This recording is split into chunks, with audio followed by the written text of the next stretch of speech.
ఒకే పంటపై ఆధారపడితే మిగులుబాటు ఉండదనుకున్న నిజామాబాద్ జిల్లా రైతు భిన్న పంటల సాగు దిశగా అడుగులు వేశాడు. తనకున్న ఎకరం పొలంలోనే సీజన్కు తగిన కూరగాయలను పండిస్తూ ఆదాయాన్ని ఆర్జిస్తున్నాడు.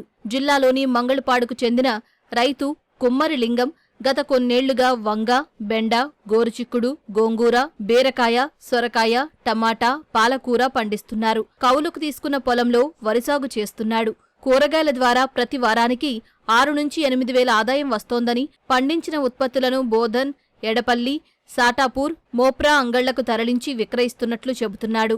కూరగాయల సాగుతో పాటు ఇంటి వద్దే పాడి పశువులను పెంచుతూ అదనపు ఆదాయాన్ని ఆర్జిస్తున్నాడు. పశువుల నుంచి వచ్చిన వ్యర్థాలను పంటలకు వాడుతున్నాడు. రసాయనాలను తక్కువగా వినియోగిస్తున్నట్లు చెబుతున్నాడు. నేను కూరగాయలు పెడతా, పాడి పశువు పాడి ఉన్నది, కూరగాయలని పొలం పండిస్తాము. కూరగాయలు ఎప్పుడు ఉంచుతాము, ఎప్పుడు ఎకరం కూరగాయలు ఉంచుతాము. బెండకాయ, బీరకాయ, సొరకాయలు, పాలకూర, మెంతకూర, ఏ సీజన్లో ఏది అంతదో అది ఖచ్చితంగా ఉంచుతుంది సార్. మాకు ఎప్పుడు నడుస్తుంది. మా ఊర్లో ఎక్కువ పోతాయి కూరగాయలు. మళ్ళీ ఇంకోటి వంగళాలు అమ్ముతాము, మేమే ఓన్గా అమ్ముకుంటాం సార్. మేమే ఎక్కువ శాతం ఆర్గానిక్ మేము ఇచ్చేస్తాం సార్. కెమికల్ వాడము. అందుకే వెళ్ళిన కాడికి అయితే ఏమిటి కానీ మంచి కూరగాయలు వండియాలని మా ఆశ. అందుకే ఎక్కువ శాతం మా కూరగాయలు మేమే మంచిగా వండించుకుంటాం సార్. మళ్ళీ ఇంకోటి కూలీలకు బాగా కూలీలు అది ఇది అని మేము చేసుకుంటాము. మేమే ఎక్కువ చేసుకుంటాము. ఇంట్లో వచ్చే ఇన్కమ్ బట్టి ఇక మేము కూలీలు పెట్టుకుంటాము. కూలీలు కూడా మా చుట్టుపక్కల వాళ్ళు వేస్తారు, అట్లేం లేదు సార్. ఖర్చు ఒక ఎకరానికి ఒక 50,000 పెట్టుకుంటాము. మాకు కూడా ఇన్కమ్ వస్తుంది సార్. ఇట్లా వారానికి ఒక 4,000, 5,000 ఇట్లా మేము పండించుకుంటాము. ఇట్లా నెలకు 30 నుంచి 40,000 దాకా మేము చేసుకోగలుగుతున్నాం.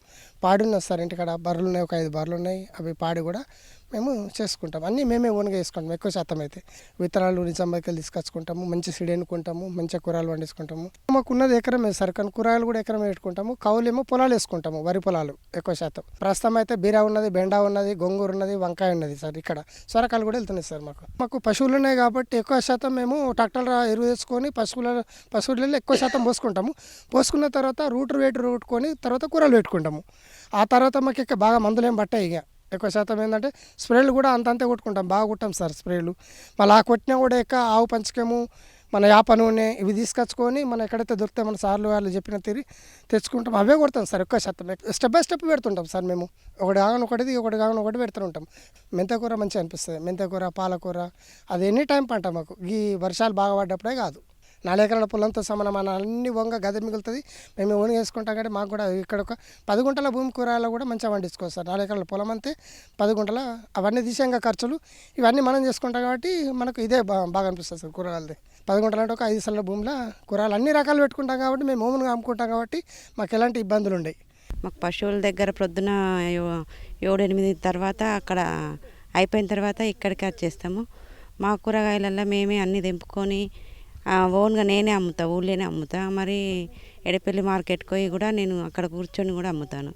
మళ్ళీ మోసరా ఈ ప్రతిరోజు సోమవారం రోజు కుర్నపల్లి అంగడి, బుధవారం మోసరా అంగడి, ఇలా అన్ని అంగళ్ళకి పోయి మా కూరగాయలు మేమే అమ్ముకొని ప్రతిరోజు ఒక 1,000 రూపాయలు 1,200 దాకా అమ్ముతాం.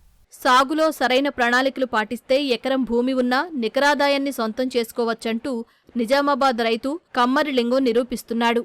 పాడి పంటను సమన్వయం చేసుకుంటూ తోటి రైతులకు ఆదర్శంగా నిలుస్తున్నాడు.